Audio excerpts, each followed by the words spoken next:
by the time we thank you for the recording, and then by the time folks have cycled in, we'll be past the logistics. All right. So if you want to start us off with our slides, Liv. Wonderful. All right.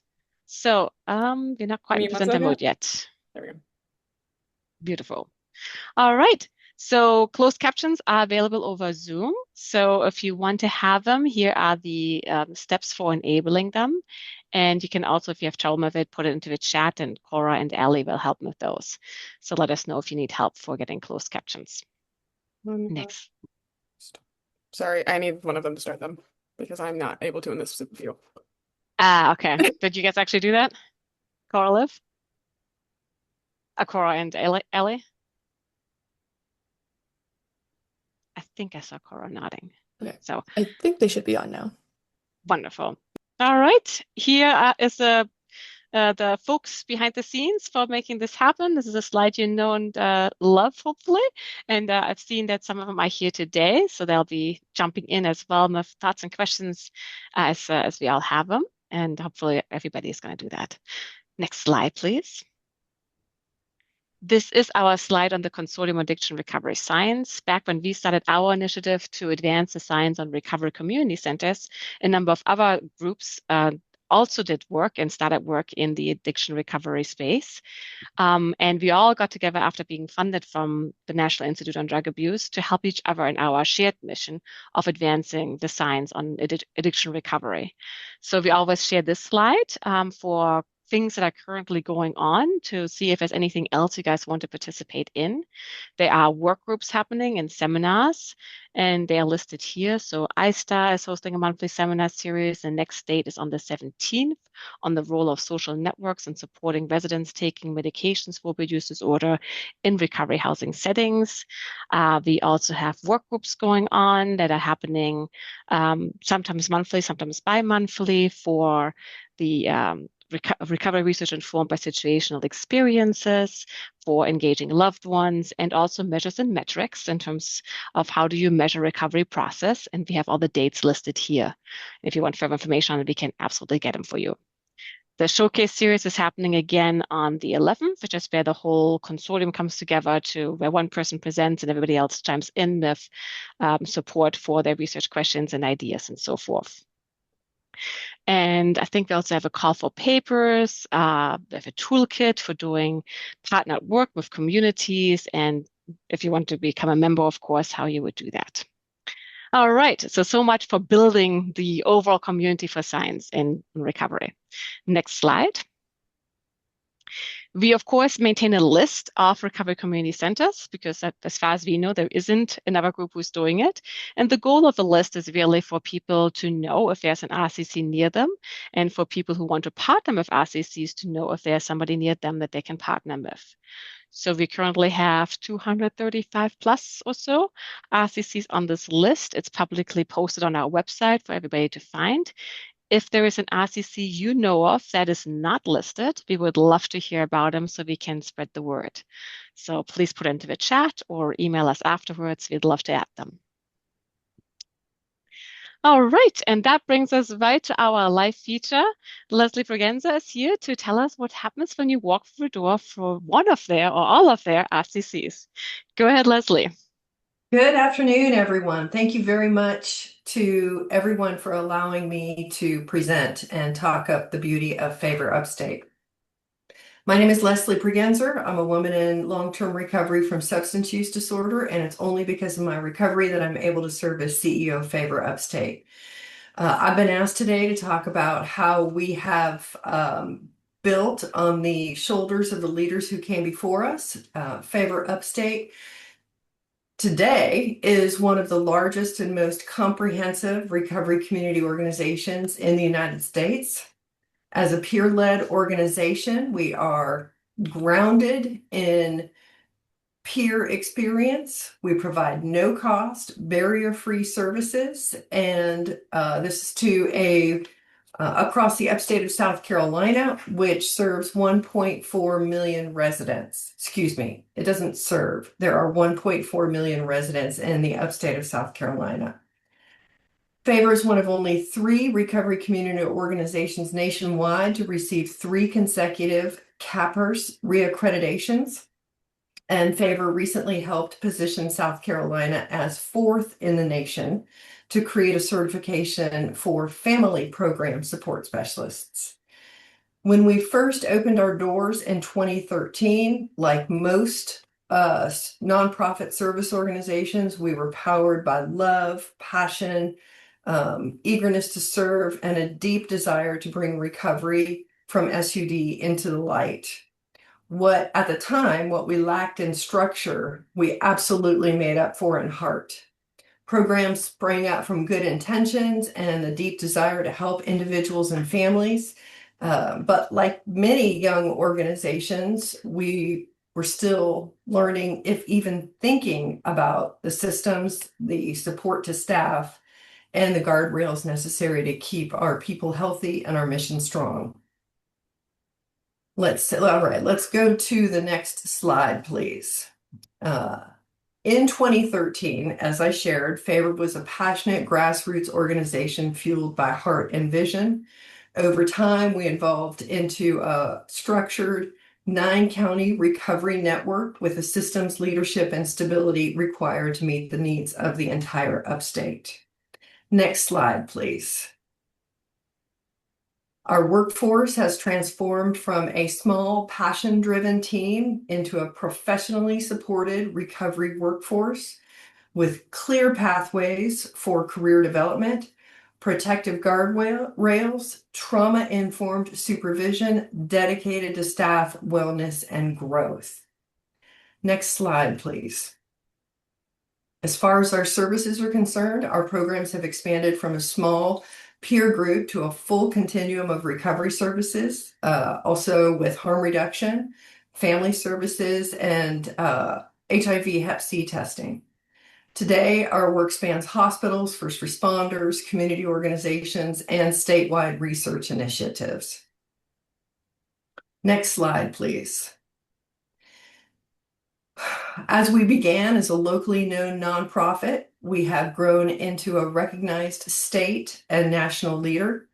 We've helped shape South Carolina's first definition of a recovery community organization, which we have just pre-filed with the state to codify in legislation. And we've set standards through multiple CAPRS reaccreditations and workforce development leadership. Next slide, please. I think one of the things that all nonprofits struggle with is financial stability. And our financial foundation grew from small grants, small fundraising events, one significant supporter, to now we have a diversified, strategically aligned funding model that combines philanthropy, public partnerships, and long-term sustainability planning. And the next slide, please. Oh, that was the only slides I had from. Did I not include data? I don't think so. I didn't include data. So from our data perspective, we evolved from minimal, if any, data tracking to now a very robust, sophisticated evaluation system that we use recovery development, RDP, recovery development platform. That measures outcomes, demonstrates impact, helps us inform our strategy moving forward, and advances the statewide accountability for recovery support services. We integrate those metrics to report monthly on 4 main categories: prevention, harm reduction, recovery support services, resource referrals, and community education. So all 4 of those categories are what help drive our strategic decisions moving forward. I think I managed to fit all that in 4 minutes. Very impressive. Okay. Thank you, Lesley. All right. So you heard about a lot of the things that we're going to be diving into deeper in our moderated discussion today.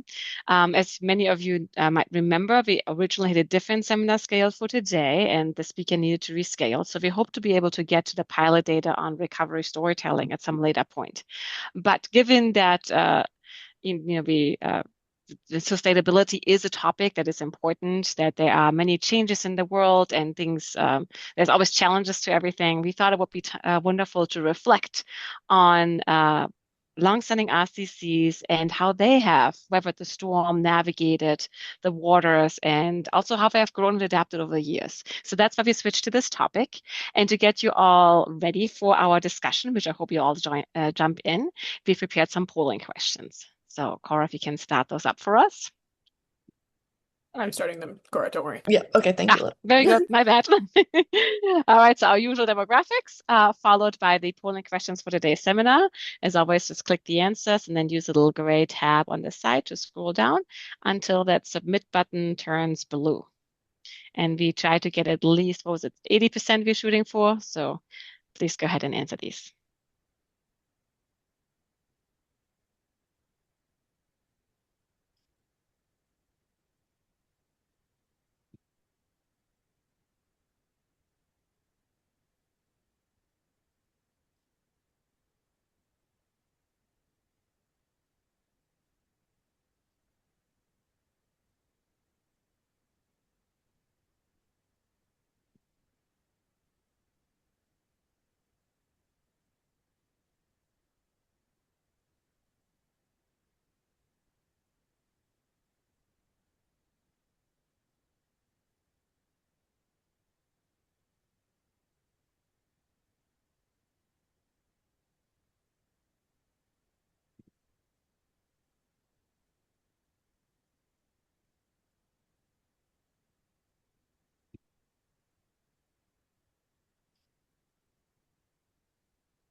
All right, how are we doing?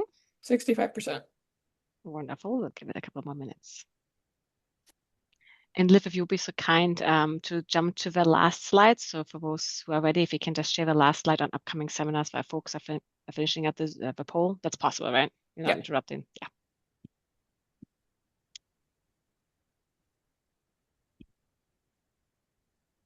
So And just wanted to, yeah, if Ellie's going to put them into the chat too, and you'll have them at the end. I suspect that we'll all be discussing at the top of the hour, so I don't want to interrupt our discussion then. So I wanted to just let you guys know about the upcoming schedule. The next seminar is going to be at an unusual time. It's going to be the last Friday of April. And the reason that is that actually marks the end of our 6-year project as it was funded by the National Institute on Drug Abuse. So that is going to be a celebratory discussion, reflection, where all of us at the steering committee and the staff are going to talk about what these 6 years have meant to us and where we're going next. And also want to hear from everybody else about where they're at with recovery science and recovery community centers. So that's going to happen on April the 24th.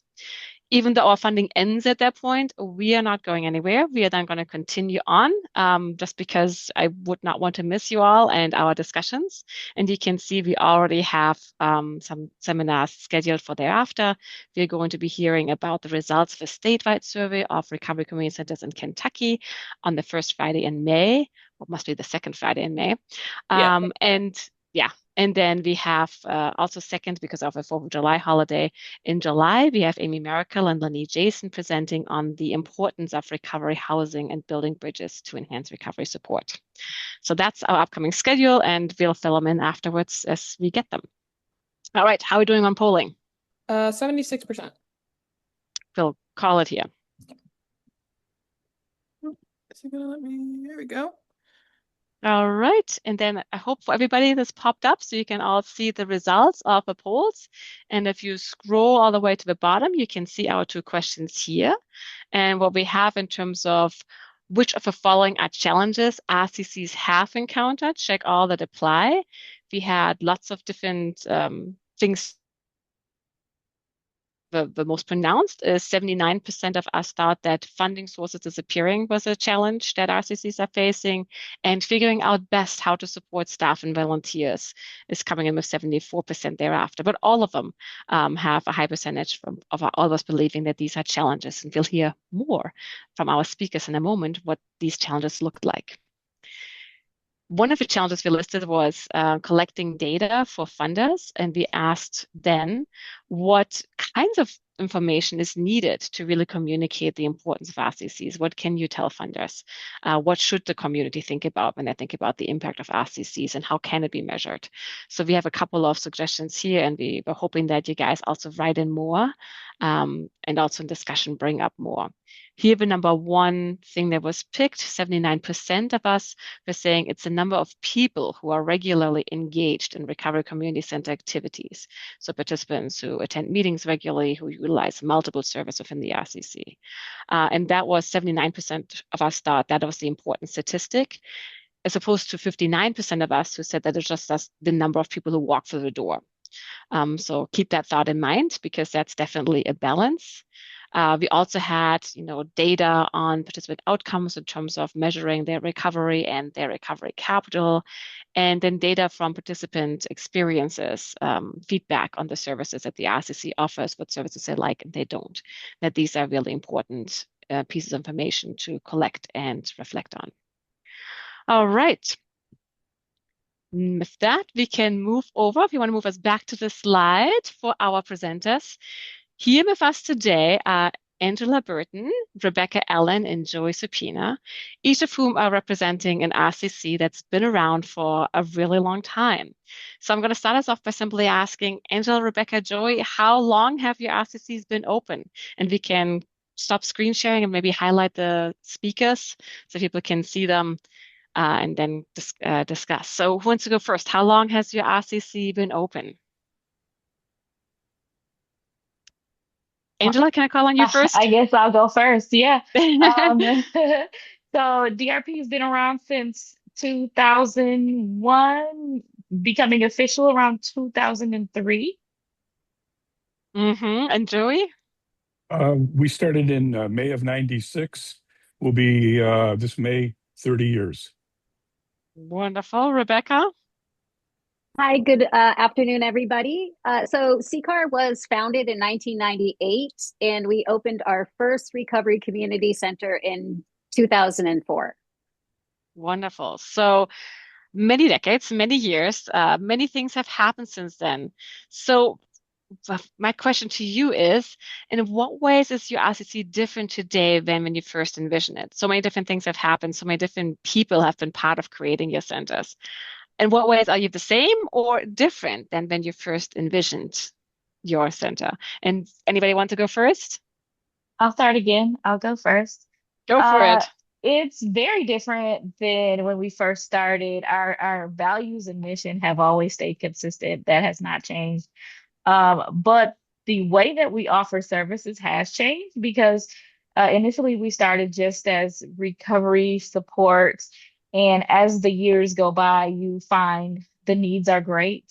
And so we began to expand to meet the needs of the folks that we serve. And so we have, gone to grow into providing treatment and recovery in addition to the recovery, and getting into housing and HIV and healthcare, and just really expanding to meet the needs of our person served. So that's how we've changed.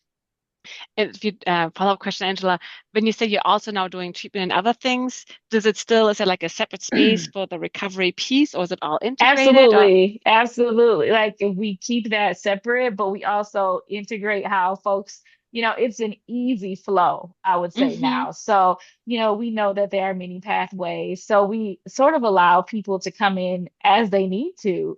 And we have the different pathways that you can take to that fit your life, that fit your needs. Yeah, absolutely. Joey, what about your RCC? The same as it was envisioned, changed over the years? No, it really has transformed into an organization where we really are, data centered for our outcomes in that. When we first started, we were an island in a pool of or an ocean of addiction, substance use, and there wasn't even a detox in our city. And then since then, we've become an integral part of that operation. I'm a board member of it's a federally qualified health department, FQHC. So we have a detox. We have a place where people can go long term. We've really integrated ourselves into the community. In the beginning, back in '96, there was a lot more stigma involved, and that was really a challenge to overcome. And I think through the help of people like yourselves that are on this Zoom, the stigma has been reduced, yet there's much more to do. Mm-hmm. For sure, for sure. Angela, Rebecca, you guys also noticing a reduction in stigma in your places or around your place, I should say, community and people you're interfacing with over the years? Absolutely. Absolutely. Yeah.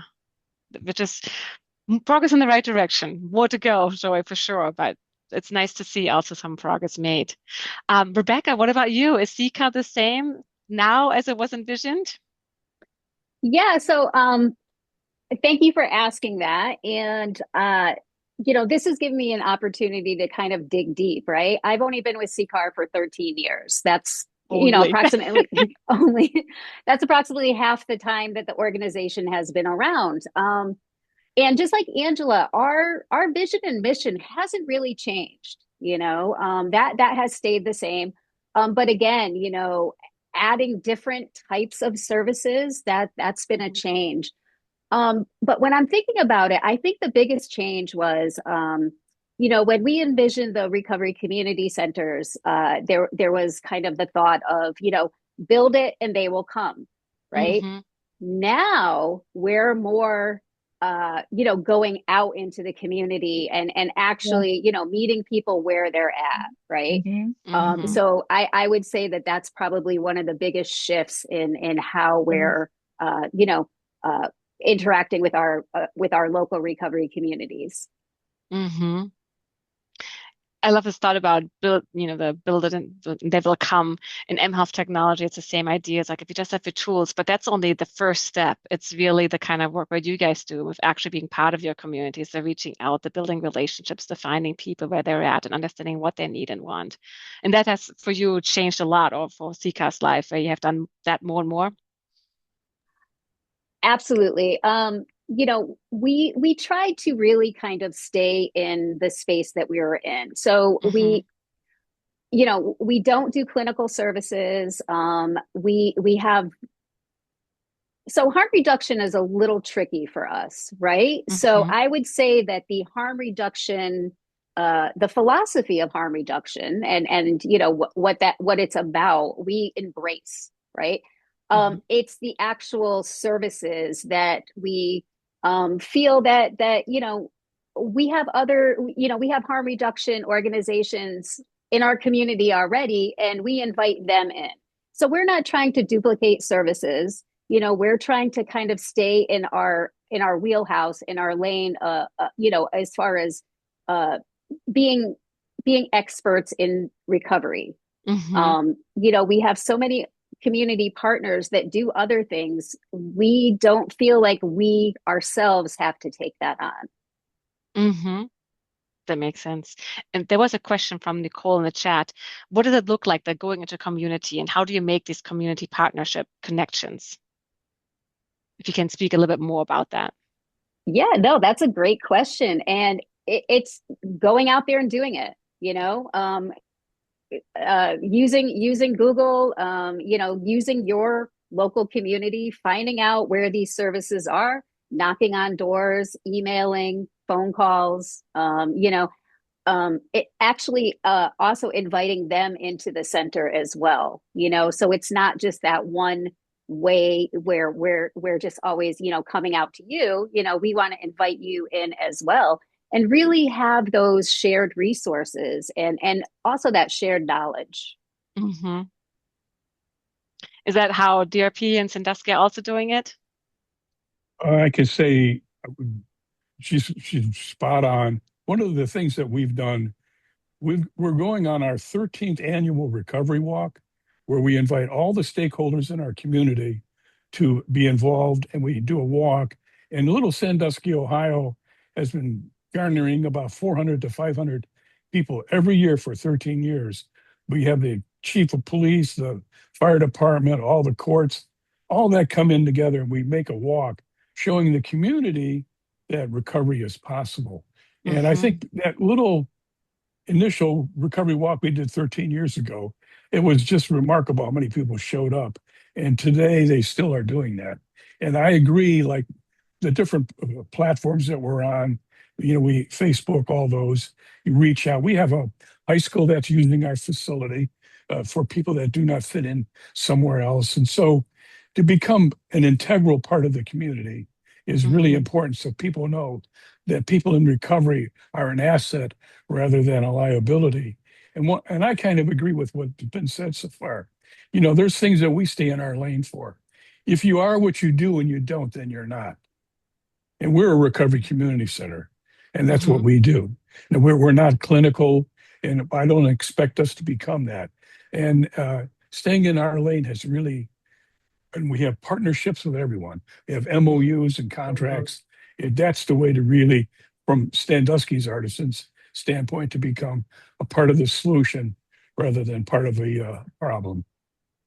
I would agree with what's already been said. We do all the same things. I think the only thing I was gonna say, events, definitely. We do Michigan, we do a walk as well. We do a local walk. But we just get out there and we get involved and we get with our partners and we contribute and we're visible. And not just in that way, but also we've got our outreach vans that are out there, meeting people where they're at. And sometimes it's just bringing them a jacket, a coat, a sandwich. But whatever opens that door to get them to come through our doors is pretty much what we're doing. And I say this all the time, but I've learned that if people kind of see your heart, it really makes them open to, or it creates a safe space, right? And so if they see your heart out there, then they'll want to come and find you because you've created kind of this safe space. And so that's the only thing that I would add. Wonderful. Lesley, go right ahead. I saw your comment there about how you guys are doing it at Favor. Oh, well, just like everybody else. And I think, we have a couple different things going on. One, for so many years in the beginning, we were out in the community, going into the unsheltered communities, going into, behind Home Depot, all of the places where the people who really need those resources live. And then we hired the peer support specialists to serve them in our center, gave them a safe space to come.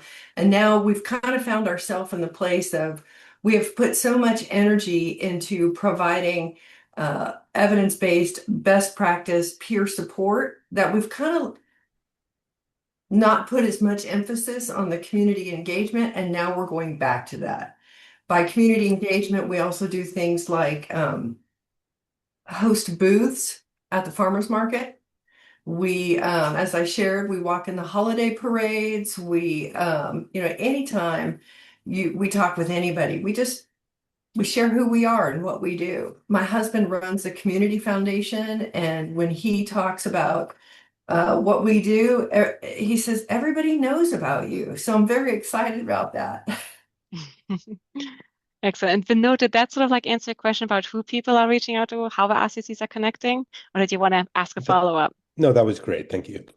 Awesome. And that reminds me, Liv, if you want to go back to the slide about the longevity of RCCs, because, as you're talking and you're mentioning all these different efforts and how you have done things and changed them and then maybe sometimes changed back and just the relationship building. I wanted to reflect on these numbers of you all to keep that thought in mind. As you all know, we did a survey in 2021, 2022 of all the RCCs we were aware of back then, and we asked them how long they had been open. And only about 8% of the RCCs at that time had been open for more than 20 years, like DRP, Sandusky, and Sika. So there's few of them that we were aware of at the time, and still that I think is the case. More than half of all the RCCs that we surveyed had been operating for 5 years or less. So the question becomes, is it because we have such a great growth in more recovery community centers opening their doors, or is it extremely challenging to keep the doors open? It's probably a little bit of both, but the question, we don't know like how much of both is true. And that's why we really wanted to spend some time thinking about what keeps RCCs going. It's this relationship building you're talking about, which takes time and trust and commitment and all kinds of things. But there's also challenges. And we can go back to our normal view and take the slide down. I wanted to ask you guys, Angela, Joey, and Rebecca, about challenges. I'm sure your centers have experienced challenges. Can you share a challenge that you've encountered and what you did about that? And maybe Rebecca, would you be okay going first this time? Yeah, sure. I'd love to. So I kind of jotted down 4 challenges, right? The first challenge was that this was novel. It was a new idea. We didn't have a roadmap for this. We had things that we could look at, right? So we had mental health clubhouses that had been around for a number of years, but those were associated with a particular provider, right? The same thing for the 12-step clubhouses. Those were 12-step clubhouses. So when we were thinking about a recovery community center, we didn't have a roadmap, but we knew kind of what we wanted to happen. There had been numerous discussions through the years around this, and again, national discussions.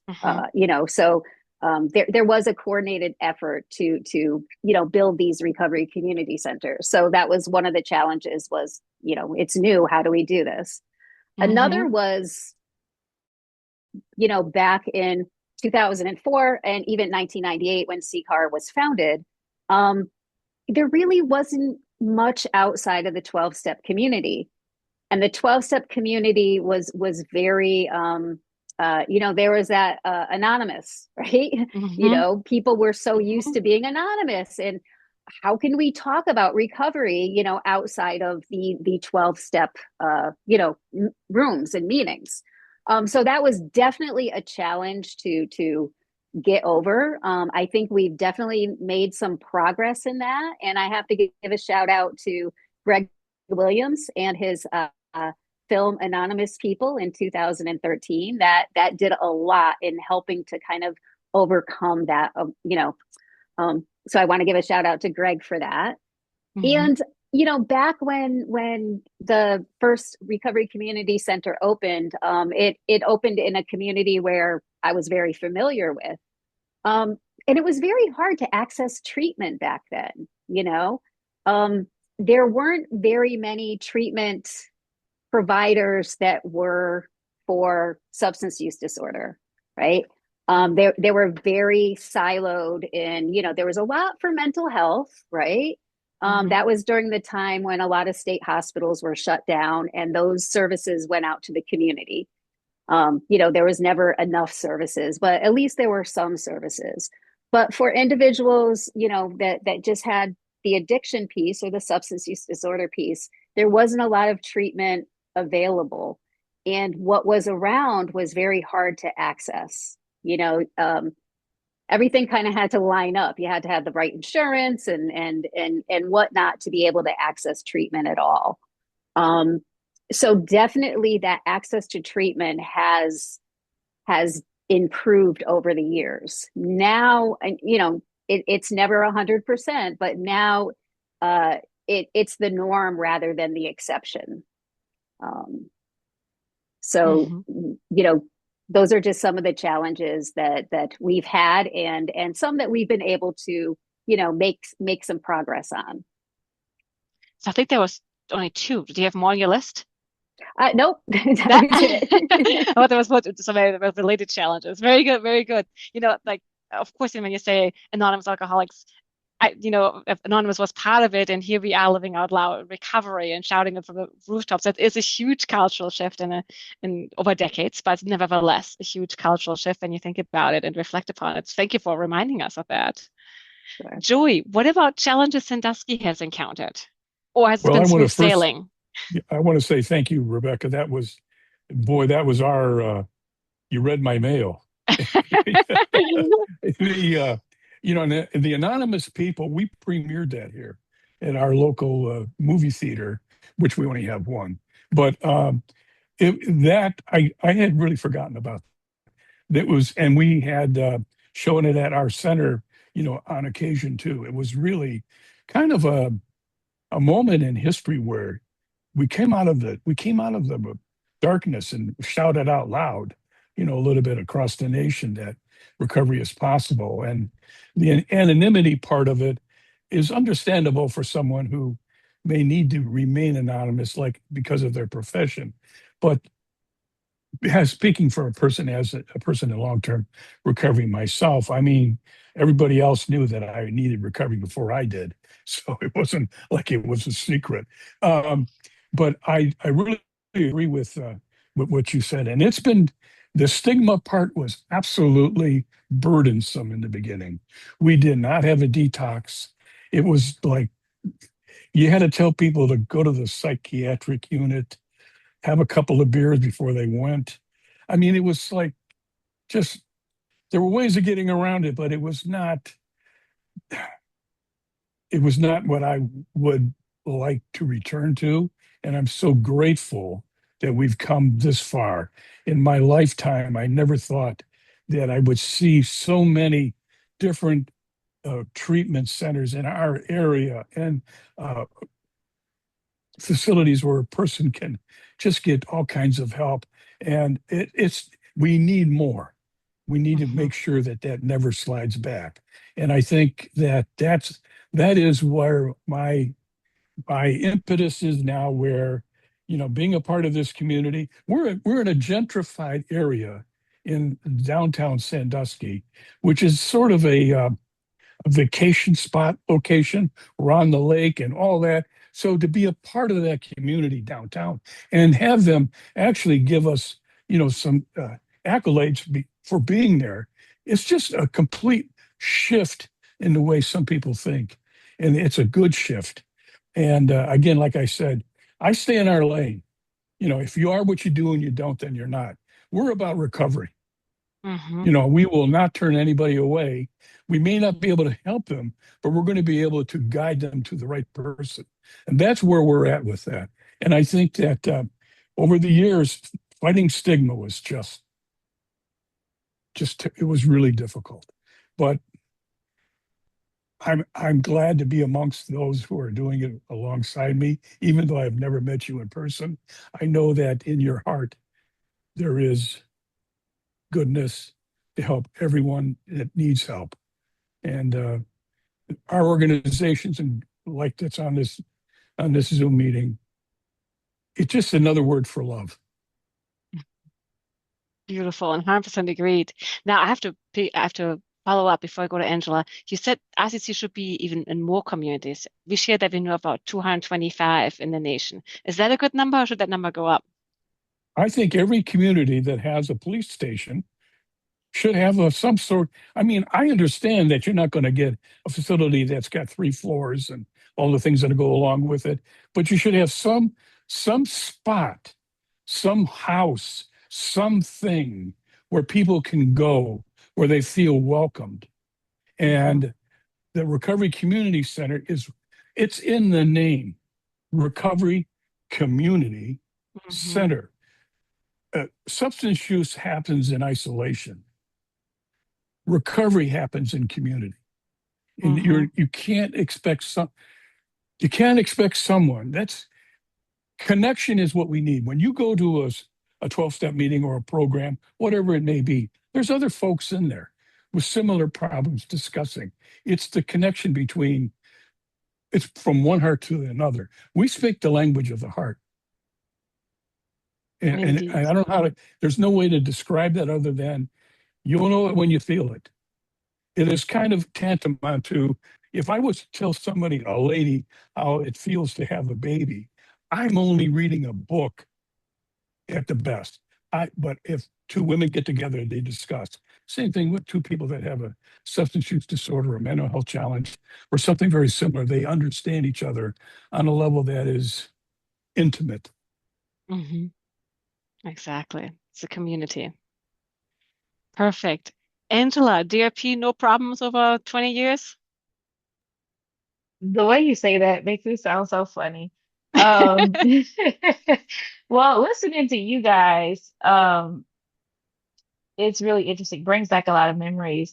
But I will say that Detroit was very unique. I think DRP was formed in the early 2000s from a committee that came out of the Bureau of Substance Abuse of the Health Department. And that committee was made up of what you would say are basically the OGs in recovery and treatments in the city of Detroit. And so we really had the backing of the city, the health department, the leads and the treatments that like it was really a collaborative thing. And so um we were really blessed to not have that be a huge barrier. I think that the biggest thing we had to probably face is getting the funders to realize the importance of what we were doing. But as far as having the support of everyone around us, it was easy. And most of the folks that were on the committee were already in recovery, already engaged in 12 step.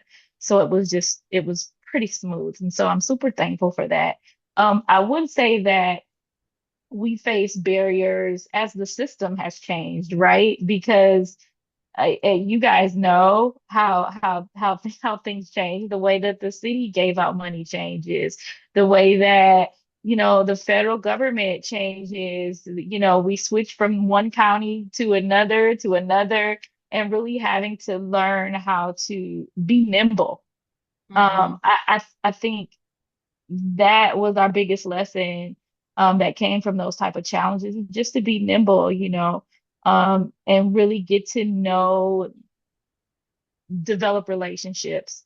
And I think these quality relationships that our CEO, Dr. Johnson, has really been able to forge, both with lawmakers, funders, other partner organizations, has really been what helps us kind of weather these storms that come as the systems change, and kind of helps us really do a lot of information exchange. Those relationships help us, gain knowledge from one another, because we're able to see what you're doing that's successful and how can we work together, and where are your gaps and here are our gaps, and let's navigate this system change together.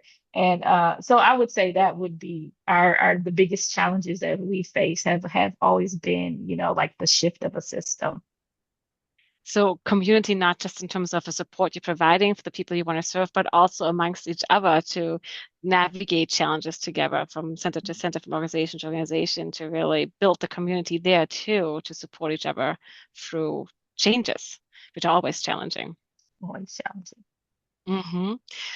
So, and I want to open up to everybody else in a moment. I did want to leave with a thought about, we talked about how things have shifted and changed over time in community, but concretely in terms of how the RCC changes. Is it the director who says this is now a new thing I'm thinking, or how do changes occur in your RCCs?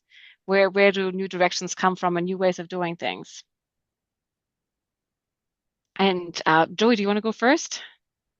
Well, we have a CQI meeting, continuous quality improvement, we try to do it at least every other week, but and we have everyone involved in that has a moment to bring forward. And you say everybody, like members or and believe me, coaches, we have a suggestion box and apps, so we go through that too, but primarily it's our staff. And because I don't know everything there is to know, and I don't believe anyone in our staff knows that all. But when we come together, we have a better opportunity to make a decision based on information that's going to be valid. And but at the same time, I think I cannot stress more that we're a trauma-informed care facility. That is really so important to be trauma-informed, especially when it comes to the staff and our peer supporters and all that goes around with that. Because, I understand to a greater degree what recovery means and trauma-informed care, but the average person does not know that.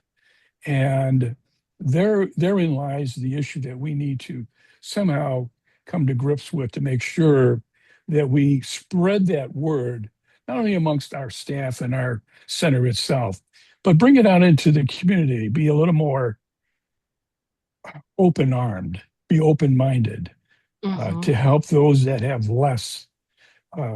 SAMHSA's definition of recovery, to reach your full potential. Everybody's potential is different. They need to live a self-directed life as much as possible and to achieve health and wellness.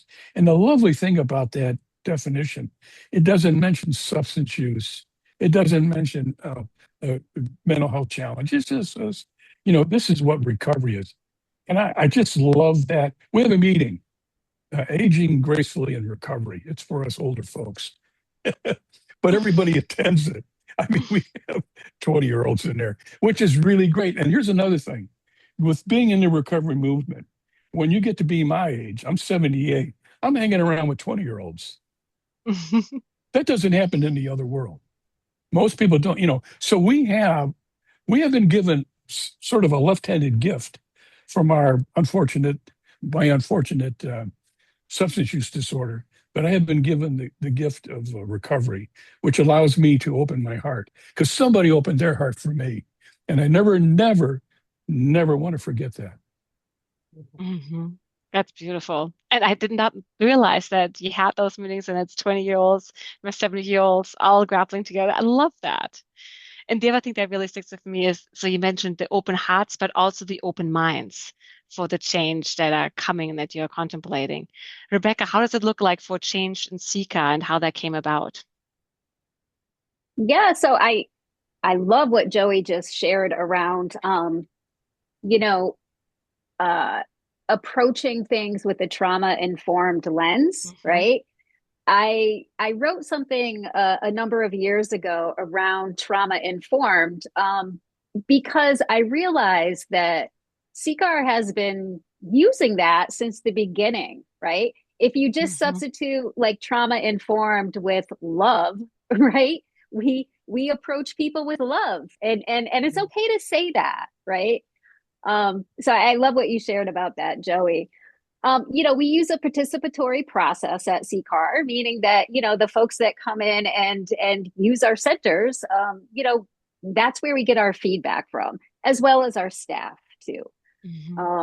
So we really kind of look at suggestions, and if we have volunteers or participants that want to start a particular group, we provide them the opportunity and the space to do that. So those changes inside the center, we try to keep them, as being directed by the folks that use that space, right? Some of the changes that have happened over time, it can be a result of shifts in funding or things like that. But I do love the discussion around being resilient and, being able to kind of navigate some of those challenges and just doing the best you can. And sometimes that's all we could do is just our best, and be there to support the folks that have that need and that are coming through the door. So really, we try to stay open to changes and really kind of look at where the needs are and how we can fulfill some of those needs. Beautiful. Thank you. Angela, similar for DRP in terms of how change happens? Absolutely. I don't have anything else to add. We do the same thing Joy and Rebecca are talking about, that feels really great. Mhm. That we all can be so in sync and we're in such separate places with different communities that the love and the dedication to doing the right things is the same. Wonderful. At this point, I want to, I know you're always invited to speak up, but from everybody here, go right ahead, Nicole, actually. I see you put something in here. Oh, wait, that's an email. Um, and I'm sure Lesley will put that. Questions from the group in terms of like things you want to hear more about, other thoughts you had about longevity of RCCs, tips and tricks. We've listed some challenges which we haven't even talked about yet, for instance, data collection and funding sources, those kinds of things. What about everybody here who has been listening in? Thoughts, questions, things you want to hear more about? There was a question in the chat from Mealy that I don't think we touched yet. Oh, can you read it out loud for us? Oh, Uh, actually, who gave it? And do you want to speak it, say it yourself? Hi, this is Mealy. Hi, Um, Amelie. I'm just curious about, I think we've seen that some treatment centers and even some recovery homes have been privately owned or for-profit driven. And I'm just curious to know, like, how do you navigate that? Or is that just simply not an issue in terms of partnerships and, like any unique issues that you have encountered? Great question. We're a 501c3 nonprofit, and I intended to make sure that that's part of my legacy. hmm And I mean, that's it. I think that's also true for DRP and CCA. Do people ever question that or are familiar with that? Because there's, for some recovery housing that's different. Do you guys have to reassure people that this is what you guys are? Yeah. So it's funny this question came up because it's happening kind of more and more, especially the last few years, where I hear recovery center, right? And it's a treatment center. Mm. Mm, So some of the language is being co-opted, right, by treatment. And I feel a certain way about that. But I'm very intentional when I talk about a recovery community center, right? I'm very hmm intentional with that. I'm also very intentional with the way I describe it. I'm not sure where this language came from, but my first role at CCAR was as a manager of a center. And I always described a recovery community center as a recovery oriented sanctuary located in the heart of the community. And it's a physical location where the local recovery community can be organized and, uh, have an opportunity to give back to others. So, I'm very intentional with my language, especially uh, making sure that the community stays in the recovery community center. Really, does that answer your question? It does, but I'm also interested in how your partnerships work out because I'm sure there must be some for-profit or privately owned quote unquote centers near you. Maybe not in Sandusky, I don't know, but like maybe in Detroit. There definitely are some for-profit centers near us. We work with them. I mean, we work with them as partners. hmm Uh, because that's just another option for folks. If you might not want to be at DRP, you might, want to go somewhere else, or we might offer something that they don't. So we really, I would say, work alongside them. We've even had people who have recovery housing share their housing with us for our members because DRP only has so much housing that that we can provide. And so yeah, we I would say we work alongside them in partnership. Okay. Perfect. Is it helpful? Mm-hmm. All right. Can Excellent. I add to Lesley? that? Oh, sorry. Yeah, thank you. So one of the ways that we work with other organizations, regardless if it's for profit, not for profit, we have them around here. we invite participants to share their experience, strength, and hope with those other agencies. So that's one of the ways that we do outreach. Once a week, we have a group of participants who go to the local 301 and they share what recovery looked like. And then frequently we have a family member go in there as well. So we are able to share the message, but we also provide an avenue to those people who are currently receiving services at those agencies to come back to us as a long-term resource.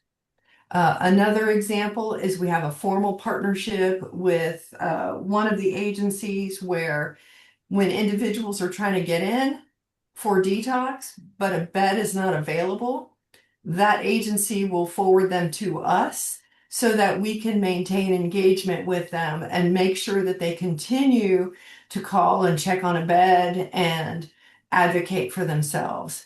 So I don't know if there's any competition. We don't charge for our services, so it's not like we're trying to get money from them. We just our goal is to serve everybody everybody, period. Yeah. Yeah, we do the same. We don't charge, and we work with everyone that we can work with, because it goes back to that person having a self-directed life, and they should be able to choose their kind of recovery, what they want, as versus my opinion. And again, if it's not good, it won't last. Very true. We had a question from Jana here. Jana, do you want to go ahead and ask, or shall I?